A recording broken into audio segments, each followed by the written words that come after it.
வணக்கம், welcome to TastyTawa. இன்னைக்கு north Indian special masala aloo paratha எப்படி செய்யறதுன்னு பார்க்கலாம் வாங்க. பராத்தா பண்ணுறதுக்கு ஃபஸ்ட்டு மாவு பிசையணும். அதுக்கு 2 கப் கோதுமை மாவு எடுத்துக்கிறோம். கையால் எடுத்தோம்னா 3 தடவை கையால் நல்லா குவிச்சு எடுக்கிற மாதிரி இருக்கும். அந்த அளவில் எடுத்துக்கோங்க. இந்த அளவில் செஞ்சோன்னா 8 பராத்தா கிடைக்கும்.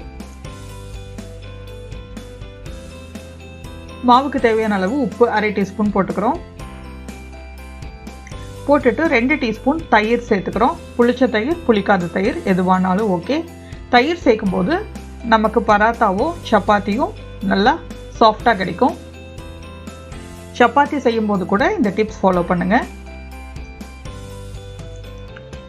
நல்லா மிக்ஸ் பண்ணி விட்டதுக்கப்புறமா கொஞ்சம் கொஞ்சமாக தண்ணி சேர்த்து நல்லா சாஃப்டாக பிசைஞ்சுக்கணும்.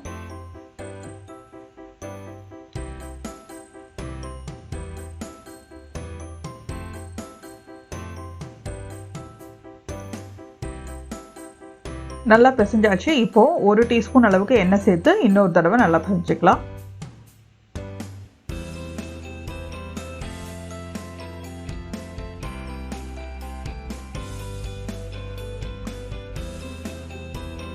இது ஒரு 1/2 மணி நேரத்துலேருந்து 1 மணி நேரம் வரைக்கும் ஊற வைங்க. உருளைக்கிழங்கு 4 மீடியம் சைஸ் உருளைக்கிழங்கு எடுத்துக்கிறோம். தோல் உரிச்சிட்டு உப்பு சேர்த்து நல்லா வேக வச்சுருக்கோம். வேக வச்ச உருளைக்கிழங்க நல்லா கட்டிகள் இல்லாமல் மசிச்சுக்கணும்.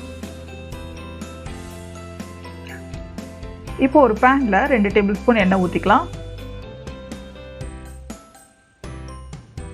ஸ்டவ்வை சிம்லேயே வச்சுக்கோங்க. 1 டீஸ்பூன் இஞ்சி துருவல் சேர்த்துக்கிறோம். இஞ்சி நல்லா வதங்கணும்.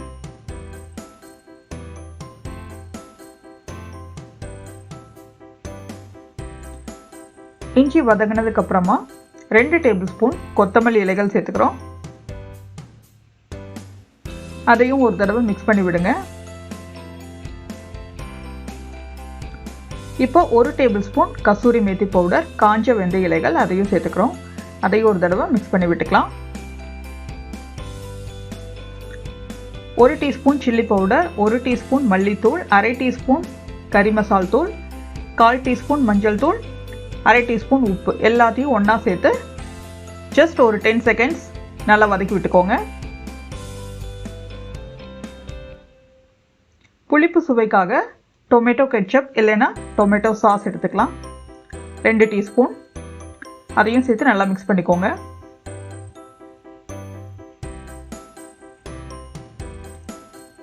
எல்லாமே நல்லா மிக்ஸ் ஆனதுக்கப்புறம் ஸ்டவ் ஆஃப் பண்ணிடுங்க.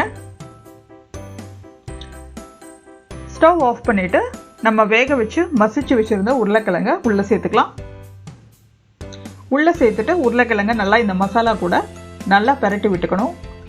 கட்டிகள் சுத்தமாக இருக்கவே கூடாது. கட்டிகள் இருந்துச்சுன்னா நம்ம ஆலு பராத்தா செய்யும் போது வெளியே வந்துடும்.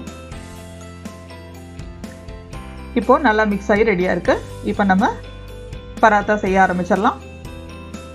மாவு நல்லா ஊறி ரெடியாக இருக்குது. ஒரு தடவை கொஞ்சமாக மாவு ட்ரை மாவு போட்டு டஸ்ட் பண்ணிவிட்டு உருண்டைகளாக பிடிச்சிக்கலாம்.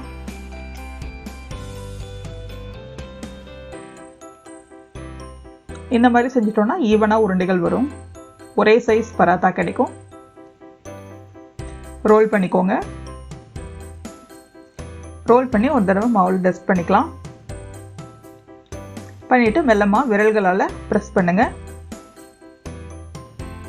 பண்ணிவிட்டு நடுப்பகுதியில் இந்த மாதிரி நல்லா ப்ரெஸ் பண்ணிவிட்டு ஓரங்களை இந்த மாதிரி அமுத்தி விடுங்க. ஒரு சின்ன பவுல் மாதிரி பண்ணிக்கோங்க. பண்ணிவிட்டு நம்மளோட உருளைக்கிழங்கு பூரணத்தை உள்ளே வச்சு 2 தடவை நல்லா அமுத்தி விட்டுறணும். அமுத்தி விட்டுட்டு உருளைக்கிழங்கு உள்ளே அமுத்தியும் மாவை மேலே கொண்டு வந்து ஒரு கூம்பு மாதிரி பண்ணிக்கணும். பாருங்கள், இந்த மாதிரி ஸ்டஃபிங் உள்ள அமுத்திட்டே வாங்க. அதே மாதிரி மாவு மேலே கொண்டு வந்தீங்கன்னா கூம்பு மாதிரி ஃபார்ம் ஆயிரும். அதுக்கப்புறம் எல்லாத்தையும் ஒன்றா சேர்த்து சீல் பண்ணிக்கலாம்.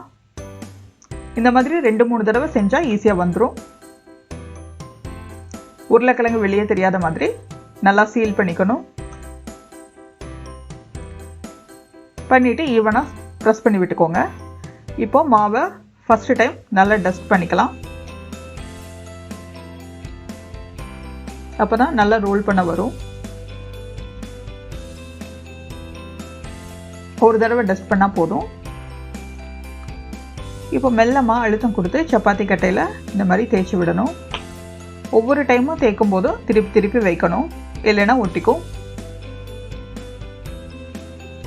இந்த மாதிரி மெல்லமாக பண்ணிகிட்டே வாங்க. மெல்லமாக அழுத்தம் கொடுத்து விரிச்சிட்டே வாங்க. எந்த அளவுக்கு முடியுமோ அந்த அளவுக்கு தின்னாக பண்ணிக்கோங்க.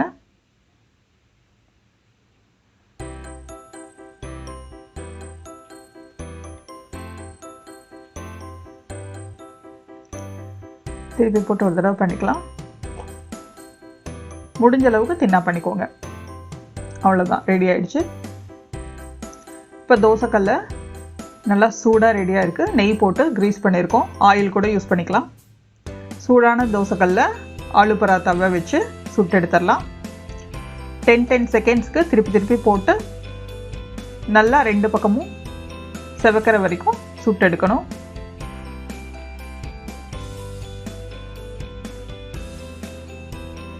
ஃபஸ்ட்டு டைம் திருப்பி போடும்போது 2 சைடும் நெய் அல்லது பட்டர் அல்லது எண்ணெய் தடவிக்கலாம்.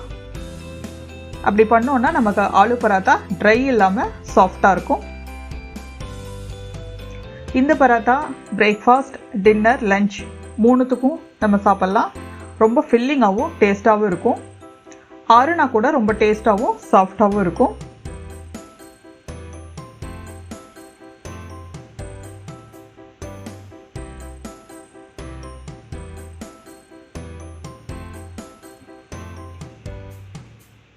ரெண்டு பக்கமும் நல்லா செவக்கணும். மீடியம் ஃப்ளேம்லேயே வேக வச்சிடுங்க. ஆலு பராத்தா கூட வெங்காய பச்சடி இல்லை எனி ரைத்தா, பட்டர், மயோனைஸ் எது வேணாலும் சைட் டிஷ்ஷாக வச்சு சாப்பிட்லாம். ரொம்ப டேஸ்ட்டாக இருக்கும்.